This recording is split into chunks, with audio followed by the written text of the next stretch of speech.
The Israel Defense Forces say it is seeing a significant escalation on the border with Lebanon and has been striking back after some 20 rockets or so were fired toward Israel. Today, the Iran-backed militant group Hezbollah says it also attacked 5 Israeli military posts.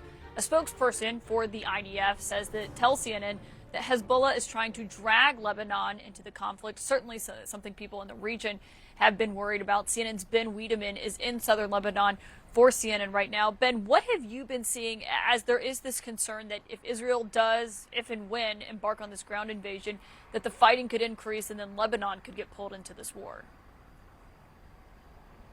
Yeah, Caitlin, we're hearing a lot of this cross-border fire. Today, it wasn't just Hezbollah that was focusing mainly on Israeli military positions along the border, but also the military wing of Hamas got involved, and they claim to have fired 30 rockets into the upper Galilee region. But it's important to keep in mind that even though certainly we are seeing more cross-border fire on in this area than perhaps 2006 during that war back then, but Hezbollah is being very careful to keep it within certain limits to avoid a full-scale war. It seems to be wanting to show that it is supporting Hamas by doing some action here without going all the way. Keep in mind that just a few months ago, the Israeli defense minister said that if Hezbollah decides to launch a war on Israel, Israel will bomb Lebanon back into the Stone Age. So there is a certain hesitance, and certainly in this area where we are, there is nervousness about the possibility of a full-scale war. We spoke with a shopkeeper here who told us that he has his bags packed in his car, ready to go in the event that things go really south. So there is nervousness, but at the moment, I think a certain level of violence without going too far is being maintained here.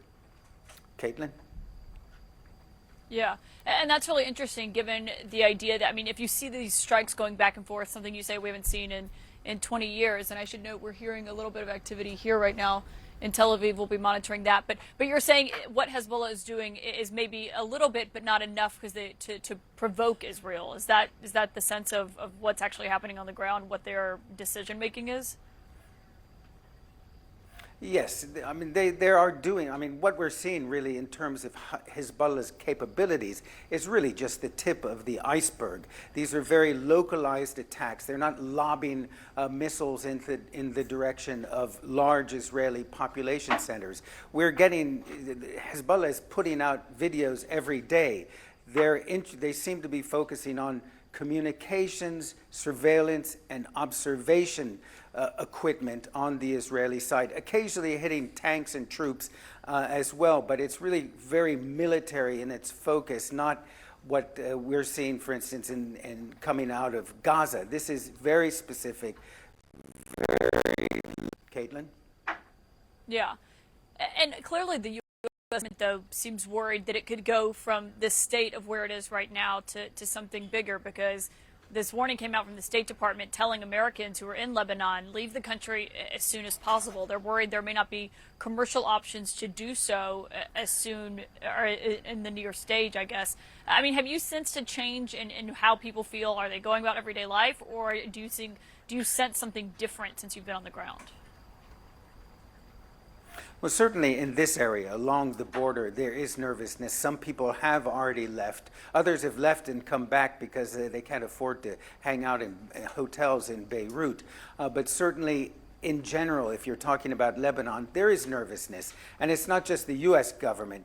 The UK, Germany, Australia, Saudi Arabia, and others have told their nationals in Lebanon that it's a good time to leave now while there's still flights. Keep in mind that in 2006, at the beginning of the war between Hezbollah and Israel, one of the first things Israel struck was the airport in Beirut. It's also important to keep in mind that when we're talking about nationals of the US, Australia, UK, Germany, Canada, and whatnot, there are hundreds of thousands of Lebanese who have dual passports. So it's not just tourists who are here or businessmen. There are a lot of Lebanese who hold these passports as well. And in 2006, all of these countries had to send ships to take their nationals out. And so we're talking about not just a few thousand, we are talking about hundreds of thousands of people who in theory should leave, but many of them are obviously connected to their land, their homeland, and won't be leaving. But we're not talking about a small number of people. Caitlin? Yeah, a difficult decision for a region that is certainly on edge.